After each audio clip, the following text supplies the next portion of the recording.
Selamat datang di channel Simar Imam. Sembari mendengarkan tinggalkan like dan komentarnya bosku. Jangan lupa pasang headset kalian. Siapkan kopi dan camilan.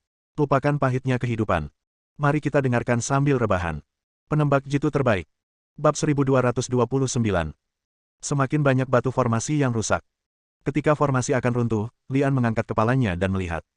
Dia menggigit jarinya dan dengan cepat menggambar jimat darah di pelat formasi, dan kemudian menunjuk sisi yang berlumuran darah jimat pada musuh.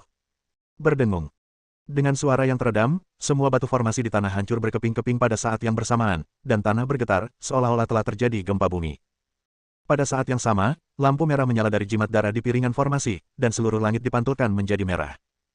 Lampu merah mengembun menjadi pisau besar berdarah di udara, dan ditebas dari udara dengan satu serangan.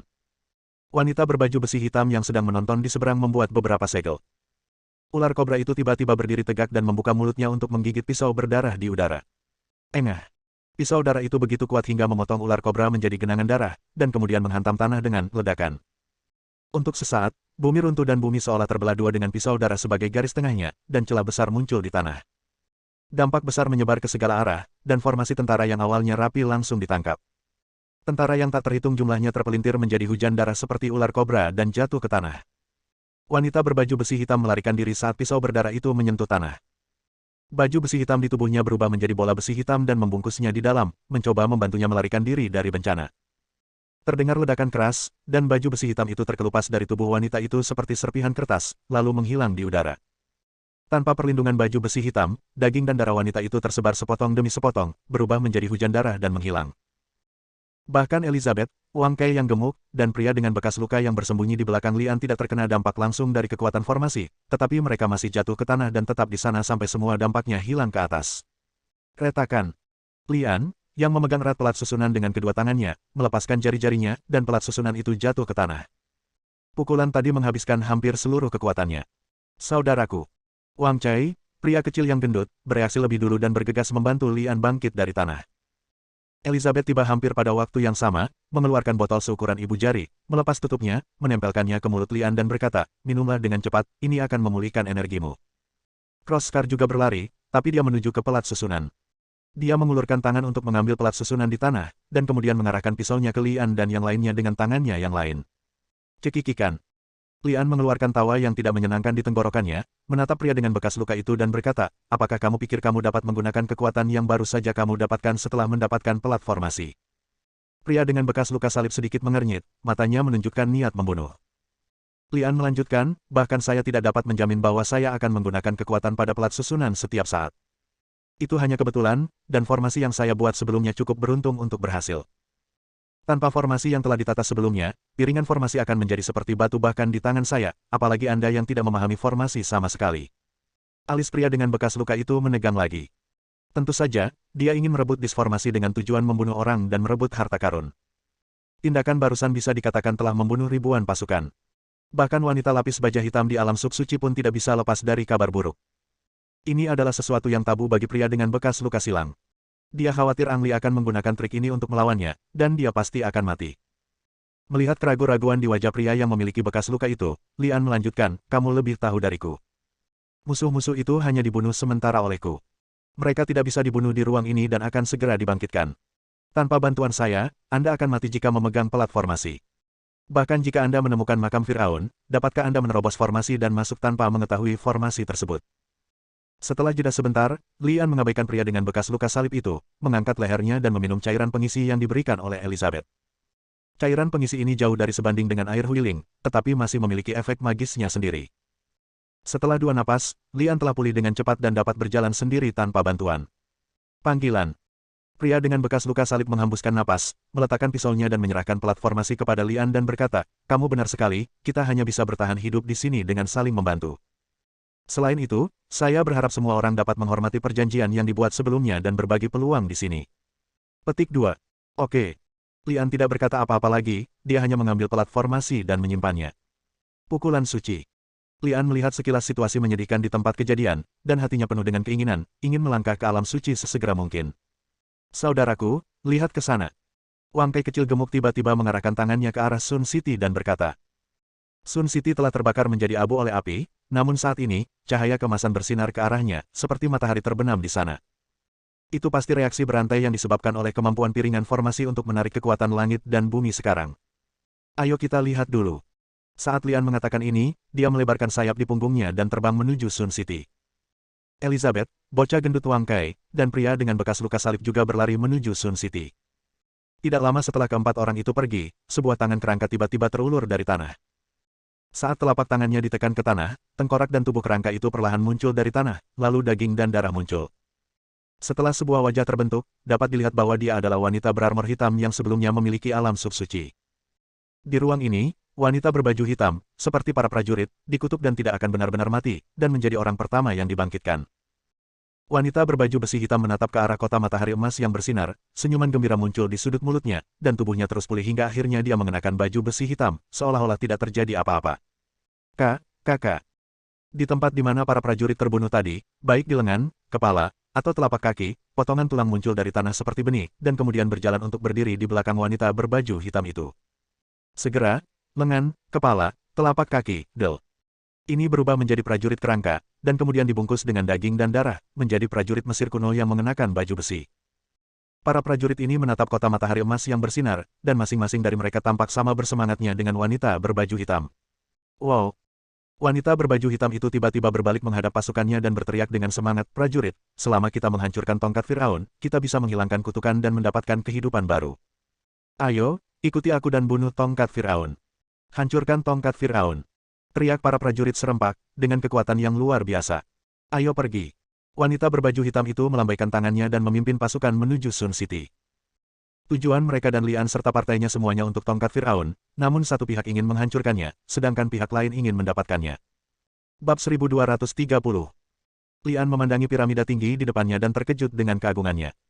Dibandingkan dengan piramida yang terlihat di luar, ini jelas bukan yang terbesar, tapi yang pasti paling mahal. Apakah ini emas? Wang Kai kecil gemuk berkata dengan suara gemetar. Elizabeth melangkah maju dan menyentuhnya, dan berkata dengan pasti, ya, ini memang emas. Piramida yang terbuat dari emas murni. Jika tersiar kabar ini pasti akan mengganggu pasar emas dan mempengaruhi perekonomian seluruh bumi. Jika seseorang memiliki piramida ini, tidak berlebihan jika dikatakan bahwa dia sekaya sebuah negara, dan bahkan dia sedikit terlalu rendah hati. Setiap orang memiliki ide egoisnya masing-masing. Ketika melihat piramida yang terbuat dari emas murni ini, semua orang ingin mengambilnya sebagai miliknya, apalagi orang-orang dengan latar belakang resmi seperti Elizabeth ingin membawanya langsung kembali ke negaranya. Tentu saja Anda juga harus bisa mengambilnya. Semua orang tahu di dalam hati bahwa kekayaan adalah hal yang paling tidak mereka butuhkan saat ini. Yang paling mereka butuhkan adalah kesempatan, tongkat Firaun yang dapat membantu mereka mengalahkan pasukan terkuat. Pria dengan bekas luka salib itu dengan cepat berlari mengelilingi piramida, lalu berdiri di depan Lian dan berkata, tidak ada gerbang, kita harus mencari cara untuk masuk. Setelah jeda sebentar, dia menoleh ke belakang dan berkata dengan wajah muram. Orang-orang itu sudah mulai datang ke sini. Entah kamu bisa mengalahkan mereka lagi, atau kamu harus membuka pintu piramida dan membiarkan kami masuk sebelum mereka tiba. Lian juga merasakan aura kuat datang dari belakangnya. Mengetahui bahwa tentara telah dibangkitkan dan datang ke sini, dia tidak punya banyak waktu lagi. Piramida ini awalnya tersembunyi di bawah kota matahari. Piramida ini muncul karena Lian baru saja menggunakan kekuatan arai dan ditarik. Makam Firaun. Piramida mewah seperti itu pastilah makam Firaun, dan tongkat Firaun yang mengalahkan orang-orang itu tersembunyi di dalamnya. Jika ingin mendapatkan tongkat Firaun, kamu harus mencari cara masuknya terlebih dahulu. Itu hanya emas. Kalau tidak ada pintu, buka saja. Pria kecil gemuk Wang Chai berkata dengan nada menghina, mengeluarkan pisau pendek yang dibawanya dan menusuknya ke arah piramida. Pedang pendek ini adalah pedang berharga yang dapat dengan mudah menembus tubuh prajurit setingkat kaisar. Niat awal Wang Kai yang gemuk kecil adalah menggunakan pedang ini untuk memotong sebuah lorong. Emas itu lunak. Secara teori, tidak ada masalah membuat lubang di dalamnya dengan pisau pendek yang dapat dengan mudah membunuh seorang kaisar yang kuat. Masalahnya adalah, ketika pisau Wang Chai kecil yang gemuk itu menyentuh piramida, cahaya keemasan menyilaukan menyala, dan Wang Chai kecil yang gemuk itu terlontar. Bagaimana ini mungkin? Bocah kecil gemuk Wang Chai duduk di tanah dan berteriak tidak percaya. Bagaimanapun, dia juga memiliki tingkat budidaya alam kaisar tingkat ketiga, dan ditambah dengan pedang di tangannya, dia tidak dapat membuat lubang di piramida yang terbuat dari emas, dan terpental kembali. Jika begitu mudah untuk masuk, apakah menurutmu aku akan tinggal di sini dan membuang-buang waktu? Pria dengan bekas luka itu memandang ke arah bocah gendut Wang Chai dengan tatapan idiot. Wang Chai kecil yang gemuk menatap pria dengan bekas luka salib dan berteriak tidak yakin, bagaimana kamu tahu? Dia tiba-tiba berhenti di tengah kalimat dan berseru. Aku tahu, kamu baru saja mencobanya dan bangkit kembali, kan? Pria dengan bekas luka salib itu sedikit malu. Dia sebenarnya telah mencobanya di sisi lain piramida selama pemeriksaannya. Dia berpikir jika dia bisa membuka piramida dengan kekuatannya sendiri dan masuk ke dalam, dia akan menyingkirkan Lian dan yang lainnya dan memonopoli peluang dan tongkat kerajaan di dalamnya. Alhasil, pria dengan bekas luka salib itu masih berdiri di sini. Meskipun dia tidak duduk di tanah seperti Wang Kei yang gemuk, situasinya tidak jauh lebih baik dan dia tidak bisa membuka piramida sama sekali. Kamu benar-benar mencobanya. Wang Kei kecil gemuk tiba-tiba melompat. Belum lagi pedang di tangan pria dengan bekas luka salib juga merupakan pedang yang berharga. Hanya mengatakan bahwa tingkat kultivasinya di alam kaisar tingkat 8 adalah 5 tingkat lebih tinggi daripada Wang Kei yang kecil gemuk tidak bisa membuat lubang di piramida. Maka Wang Kei gemuk kecil tidak merasa rugi atas kejatuhannya sekarang. Pria dengan bekas luka salib menjadi semakin malu. Dia mendengus dan mengabaikan bocah gendut Wang Kei. Dia mendesak Lian lagi, kamu bergerak lebih cepat. Lian melangkah maju dan mengulurkan tangan dan menekan ringan pada piramida. Ada kekuatan kejutan balik yang lemah dan kilatan cahaya kemasan. Kemudian dia mencobanya ke beberapa arah yang berbeda. Efeknya pada dasarnya sama ke piramida besar. Formasi tersebut dilindungi oleh kekuatan formasi. Sederhananya, jika ingin memasuki piramida, Anda harus menghancurkan formasi pelindung menara terlebih dahulu. Wang Kei. Lian tiba-tiba memanggil kembali, lalu mengangkat kakinya dan menginjak pelan, dan memerintahkan, galilah. Gali. Wang Kei, pria kecil yang gendut, terkejut. Lian mengangguk dan menjawab dengan lembut, lalu berkata pada pria dengan bekas luka salib, dan kamu, bantu Wang Kei menggali sejauh mungkin. Mengapa? Pria yang memiliki bekas luka itu bertanya dengan sedikit perlawanan. Jika kamu ingin masuk, dengarkan aku dan gali dengan cepat. Lian memberi perintah dan mengabaikannya, mengeluarkan batu formasi dan mulai mengukirnya. Pria dengan bekas luka salib adalah master di alam kekaisaran tingkat 8, tetapi sekarang dia dibuat untuk menggali lubang di tanah seperti seorang pekerja keras kesempatan. Dia menghentakkan kakinya dengan depresi, menghunus pedangnya dan menghantam tanah. Bang! Pisau di tangan pria dengan bekas luka salib itu memantul, menampakkan warna emas di tanah. Aku akan pergi, masih ada lagi di bawah sana. Seru Wang Kei kecil gemuk. Ini bukan gambaran lengkap dari piramida itu, jadi saya ingin Anda menggalinya. Baru pada saat itulah Wang Kei kecil yang gemuk dan pria dengan bekas luka itu tahu mengapa Lian meminta mereka menggali lubang. Mereka tidak lagi ragu-ragu dan menggali 10 lubang besar di sekitar piramida sesuai dengan instruksi Lian. Lian membuat lubang di setiap lubang. Batu formasi.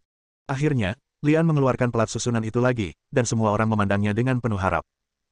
Bagaimanapun, Lian sebelumnya telah menggunakan kekuatan cakram formasi untuk mengalahkan begitu banyak prajurit alam kaisar tingkat 9 dan orang kuat dari alam Subsein dengan satu pukulan. Tidak masalah membuka lubang di piramida, kan? Sayangnya, Lian tidak menyerang sekeras sebelumnya. Sebaliknya, dia terbang ke puncak piramida dan dengan lembut meletakkan pelat susunannya.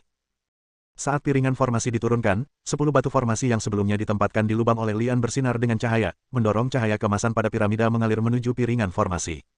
Papa. Terdengar suara benturan, dan 10 batu formasi hancur karena habisnya kekuatan formasi. Di saat yang sama, piramida yang semula berkilauan juga menjadi redup. Sungguh. Berdiri di puncak piramida, Lian merasakan ledakan kegembiraan. Piringan formasi tidak hanya dapat melepaskan kekuatan formasi yang kuat untuk menyerang musuh, tetapi juga menyerap kekuatan formasi lainnya. Bab 1231. Zizi. Dengan bunyi tombol mesin, sebuah bunga bermekaran di atas piramida. Ternyata pintu masuk ke dalam piramida itu bukan di bawah, melainkan di atas. Dari sudut pandang ini, desainer aslinya sungguh aneh. Piramida ini memiliki bagian luar yang mulus dan tidak ada tempat untuk panjat tebing. Tidak mungkin ada orang yang tidak mempunyai kekuatan apapun untuk memasuki bagian dalam piramida. Akhirnya terbuka. Pria dengan bekas luka salib itu melompat turun lebih dulu dan bergegas masuk lebih dulu bahkan tanpa menyapa Lian. Lian tahu di dalam hatinya bahwa orang pertama yang memasuki piramida akan memiliki peluang terbaik, namun saat ini dia masih ragu-ragu dan tidak langsung masuk, melainkan terbang ke tanah. Saudaraku, kenapa kamu turun? Wang Kei kecil gemuk bertanya dengan bingung. Lian membuang muka dan berkata, aku sedikit gelisah. Kalian masuklah dulu. Aku akan membentuk formasi pelindung di luar sebelum masuk. Elizabeth tahu bahwa Lian takut sebelum semua orang dapat menemukan tongkat Firaun, wanita berbaju hitam memimpin pasukannya untuk mengejarnya. Oke, kami akan menunggumu di dalam. Setelah Elizabeth mengatakan ini, dia terbang ke puncak piramida dan melompat masuk melalui pintu yang terbuka. Wang Kei kecil gemuk berkata, saudaraku, sebaiknya aku tinggal bersamamu. Lian menggelengkan kepalanya dan berkata, tidak, aku bisa melakukannya sendiri. Kamu tidak dapat membantuku jika kamu tetap di sini. Baiklah kalau begitu. Wang Kei kecil gemuk ragu-ragu sejenak dan kemudian melanjutkan, saudaraku, jangan khawatir, jika ada barang bagus, aku pasti akan menyimpannya untukmu. Lian tersenyum sedikit dan tidak mengatakan apa-apa. Dia tahu di dalam hatinya bahwa meskipun Wang Kai yang kecil dan gemuk memiliki niat ini, hal-hal baik akan jatuh ke tangan pria yang memiliki bekas luka itu. Mengambil batu formasi, Lian dengan cepat mulai mengukirnya dan membentuk formasi pertahanan di sekitar piramida. Ketika Lian meletakkan batu formasi terakhir, dia sudah bisa melihat wanita berbaju hitam dan para prajurit. Dalam waktu sesingkat itu, yang bisa dikerahkan Lian hanyalah susunan ilusi kabut. Walaupun formasi ini sederhana, namun dapat membantunya mengulur banyak waktu. Jika Anda tidak memiliki pengetahuan tentang formasi dan tidak memiliki kekuatan yang kuat untuk menghancurkan formasi, Anda mungkin tidak akan pernah keluar dari formasi ilusi berkabut begitu Anda memasukinya. Wanita berbaju hitam tidak mengetahui hal ini, jadi dia memimpin tim ke dalam formasi. Situasi berubah dalam sekejap, dan sekelilingnya tiba-tiba tertutup kabut, dan tidak ada yang terlihat. Ledakan.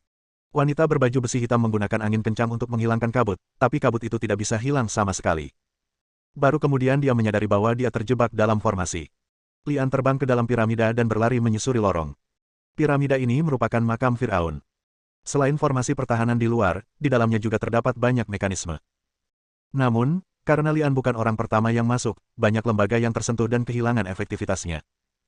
Mengikuti jejak yang ditinggalkan sebelumnya, Lian berlari sepanjang jalan, dan segera mendengar suara teredam, dong-dong-dong, datang dari bawah. Setelah beberapa saat, Lian sampai ke sumber suara. Ternyata itu adalah sebuah pintu besar yang tingginya lebih dari 10 meter, yang diketuk dan dibanting oleh pria yang memiliki bekas luka salib, mengeluarkan suara seperti bel atau genderang. Saya tidak tahu dari bahan apa pintu ini dibuat. Sangat keras. Bahkan jika orang yang memiliki bekas luka itu memukulnya dengan seluruh kekuatannya, pintu itu tidak akan terbuka. Selain pria dengan bekas luka salib, Elizabeth dan bocah lelaki gemuk Wang Kai juga ada di sana, tetapi mereka tidak mengambil tindakan, tetapi menatap pria dengan bekas luka salib dengan sangat tabu. Saudaraku. Wang Kai kecil yang gemuk berseru, merasa lega pada saat yang sama. Begitu pria dengan bekas luka itu melihat Lian bergegas mendekat, dia berhenti berkelahi dengan pintu. Sebaliknya, dia terbang ke depan Lian dan berkata dengan suara yang dalam, "Kamu terlalu lambat. Cepat dan lihat bagaimana caranya. Buka pintu ini. Jika bukan karena halangan, apakah menurutmu aku datang terlambat?" Lian mencibir dalam hati, mengangkat kepalanya dan melihat ke pintu. Dari waktu ke waktu, dia mengulurkan tangannya untuk dengan lembut menyentuh bagian atas pintu, dan akhirnya menekan keras benda logam yang terangkat. Ledakan. Terdengar suara gemuruh yang teredam, dan pintu berat terbuka ke kedua sisi. Ternyata membuka pintu ini sangatlah sederhana, namun jika tidak bisa melihat di mana mekanismenya, maka tidak bisa membukanya seperti pria dengan bekas luka salib. Minggir. Begitu pintu membuka celah, pria dengan bekas luka salib itu bergegas masuk dengan tidak sabar. Alis Lian sedikit menegang, merasa sedikit tidak senang, tetapi dia segera merasa lega, berpikir bahwa akan lebih baik jika ada seseorang yang menjelajahi jalan di depan. Saudaraku, ayo masuk juga. Wang Kai kecil gemuk mendatangi Lian dan berkata. Lian menepuk keningnya dan berjalan dengan tenang bersama Wang Kai dan Elizabeth. Di dalamnya terdapat sebuah istana besar dengan tumpukan perhiasan emas dan perak yang tak terhitung jumlahnya. Permata emas dan perak di sini saja bisa dikatakan sekaya negara, membuat orang menjadi rakus. Namun, seluruh piramida terbuat dari emas, dan perhiasan emas dan perak di depan Anda tidak ada artinya jika dibandingkan. Ya Tuhan, ini adalah rumah harta karun Firaun, dan tongkat kerajaannya pasti ada di sini juga. Wang Kai, pria kecil yang gendut, berteriak dengan ekspresi berlebihan. Elizabeth merendahkan suaranya dan berkata, "Ayo kita cari dia secara terpisah. Kita tidak boleh membiarkan dia sampai di sana dulu." Begitu kata-kata itu selesai di sini, terdengar teriakan gila dari sisi lain. Tongkat Firaun. Haha, aku menemukannya, akhirnya aku menemukan tongkat Firaun. Pria dengan bekas luka salib berdiri di singgasana yang tinggi, memegang tongkat emas berkilau bertatakan banyak permata di tangannya. Matanya merah dan sangat bersemangat. Ups, tongkat Firaun diambil olehnya. Wang Kai kecil gemuk berteriak dengan sangat tertekan. Elizabeth mengerutkan kening dan berkata dengan suara yang dalam, "Menurutku lebih baik kita segera pergi dari sini. Aku akan menyeretnya, kamu pergi dulu." Lian berkata dengan suara rendah. "Kalian semua harus mati." Pria dengan bekas luka itu tiba-tiba menyadari ketiga Lian dan segera menunjukkan niat membunuh. Berjalan. Lian berteriak keras, dan secara bersamaan menggunakan dua keterampilan unik teknik bayangan Nianjia dan telapak tangan ilahi Tathagata, seperti ratusan dewa dan Buddha, bergegas menuju pria yang memiliki bekas luka salib pada saat yang bersamaan. Mencari kematian. Pria dengan bekas luka itu berteriak, mengangkat tinggi tongkat Firaun di tangannya, dan melepaskan cahaya mata merah, yang langsung menutupi cahaya Buddha di tubuh Lian Fen. Pada saat ini, wujud asli Lian juga telah mundur keluar pintu. Dia tahu bahwa klonnya tidak dapat menghentikan pria dengan bekas luka itu sama sekali, jadi dia mengulurkan tangannya dan menamparkan mekanisme itu sekarang. Pintunya tertutup lagi. Boom! Ada suara benturan di dalam pintu. Berbeda dari sebelumnya. Dengan suara benturan tersebut, retakan muncul di pintu. Gemuruh. Suara teredam tiba-tiba terdengar dari luar, dan seluruh piramida berguncang seperti gempa bumi. Tidak, formasi yang aku buat di luar telah dipatahkan secara paksa. Bab 1232. Tanah berguncang semakin keras, dan Wang Kei kecil gemuk berteriak, "Saudaraku, kita harus mencari jalan keluar untuk keluar dari sini." Lian juga tahu di dalam hatinya bahwa musuh akan masuk melalui pintu keluar aslinya. Jika dia tidak dapat menemukan jalan keluar lain untuk pergi, dia akan mati di tangan wanita lapis baja hitam di alam subsuci atau disalib. Pria yang terluka. Terlalu sulit untuk mengaktifkan daya pada disformasi. Ayo pergi. Begitu Lian mengucapkan kata-kata ini, dia merasakan cahaya spiritual bersinar di bawah kakinya, dan tubuhnya tenggelam. Wow! Benar-benar karena naluri, Lian menumbuhkan sepasang sayap dari punggungnya dan ingin terbang, tetapi kekuatan yang kuat di bawah kakinya tiba-tiba menariknya ke bawah. Setelah auranya menghilang, tanah menjadi datar tanpa ada kehilangan apapun. Saudaraku! Saudaraku, dari mana saja kamu? Pria kecil gemuk Wang Kei terbaring di tanah dan terus menyentuh dan mengetuk dengan tangannya. Dia bahkan menggali beberapa kali dengan pisau tajamnya, tetapi hanya menggali lubang batu di sana. Tidak ada orang yang seperti sosok Lian. Tom. Pria dengan bekas luka salib itu masih mendobrak pintunya. Semakin banyak celah di pintu, semakin besar, dan pintu itu bisa runtuh kapan saja. Getaran yang datang dari luar telah berhenti. Wanita lapis baja hitam telah berhasil menembus formasi bersama orang-orangnya dan mulai memasuki menara emas. Cepat! Desak Elizabeth, mengabaikan Wang Kei yang gemuk, berbalik dan terus berlari menuju kedalaman piramida. Wang Kei kecil yang gemuk menoleh dan melihat ke depan dan ke belakang, lalu mengertakkan gigi dan berlari ke arah Elizabeth. Lian jatuh ke tanah dan merasakan sesuatu menghantamnya. Dia mengulurkan tangannya dan menyentuhnya, dan ternyata itu adalah tengkorak. Setelah menggunakan senter untuk meneranginya, Lian terpana dengan pemandangan di depannya. Melihat sekeliling, ada kerangka yang mengenakan baju besi dan memegang senjata di mana-mana, begitu padat sehingga tidak ada yang bisa melihat ujungnya. Ada tentara yang terkubur di sini. Melihat begitu banyak prajurit kerangka, Lian juga merasa sedikit mati rasa. Tiba-tiba dia mendengar wanita lapis baja hitam dan para prajurit itu, bertanya-tanya apakah ada hubungan di antara mereka. Tanah ditutupi dengan tulang, dan tidak ada tempat untuk tinggal. Lian hanya bisa melayang ke depan di udara, dan segera menemukan jalan keluar dan memasuki sebuah lorong. Dinding lorong itu ditutupi lukisan. Meski tidak ada penjelasan tertulis, Ang Li tetap terpesona dengan cerita dalam lukisan tersebut yang menceritakan naik turunnya sebuah dinasti. Dinasti yang hilang. Cerita di depan saya sepenuhnya sesuai dengan apa yang diceritakan Elizabeth. Piramida ini adalah makam Firaun terakhir di alam raja yang hilang, dan kerangka tentara di luar adalah tentara di tangannya.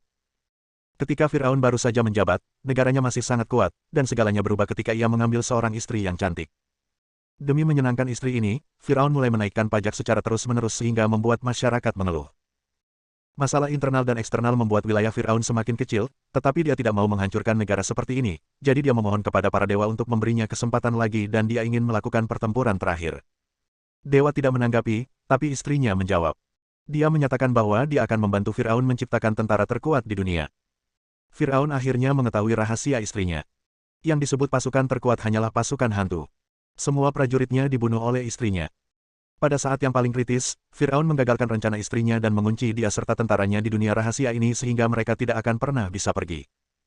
Hanya ada satu senjata yang dapat menghancurkan pasukan ini, yaitu tongkat kerajaan Firaun. Setelah membaca keseluruhan ceritanya, Ang Li merasa bahwa Firaun ini benar-benar Firaun yang menyedihkan. Jika bukan karena istrinya, negaranya tidak akan binasa, dan pada akhirnya, dia dan makamnya sendiri akan dimakamkan di tempat rahasia yang tidak diketahui siapapun. Ketika saya sampai di ujung lorong, saya dihadang oleh pintu batu. Tidak ada larangan formasi, Lian hanya mengulurkan tangan dan mendorong, dan pintu batu dibuka.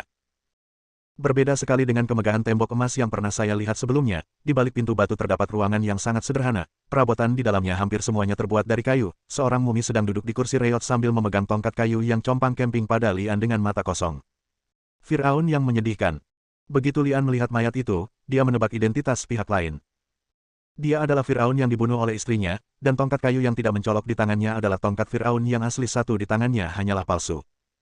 Selain tongkat Firaun, hanya ada botol giok yang diletakkan di rumah kayu tersebut, dan jimat kertas ditempel di sana. Lian tidak buru-buru mengambil tongkat Firaun, tapi mengambil botol giok itu. Karena botol giok ini ditempatkan di tempat yang mencolok, tentu ada alasannya. Botol giok diukir dengan beberapa kata dalam aksara Mesir kuno, yang diterjemahkan menjadi darah naga sejati. Darah naga yang sebenarnya. Lian sedikit bingung. Meskipun negara-negara barat juga memiliki legenda naga, status mereka tidak tinggi. Hanya Tiongkok yang memiliki teori naga asli, dan naga juga mewakili kekuatan tertinggi. Setelah melepas segel jimat kertas, Lian membuka botol dan menemukan hanya ada setetes darah di dalamnya. Begitu tutup botolnya dibuka, energi darahnya melonjak ke langit dan menghilang menjadi seekor naga raksasa. Ang Li telah melihat naga sungguhan. Itu berada di alam rahasia Bodhidharma. Boneka merah muda tiba-tiba menembus kehampaan dan membunuh naga sungguhan. Darah naga sejati. Saat itu, Lian melihat naga asli dibunuh, namun dia tidak mendapatkan darah naga tersebut. Hanya ada setetes darah naga di botol di depannya, tapi itu memancarkan aura yang kuat. Setelah ragu-ragu sejenak, Lian menelan setetes darah naga, lalu duduk bersila dan mulai memurnikannya. Perlahan-lahan, kabut putih mulai naik dari atas kepala Lian, menyelimuti seluruh tubuhnya. Tampaknya seekor naga sungguhan terlihat samar-samar berenang di dalam kabut.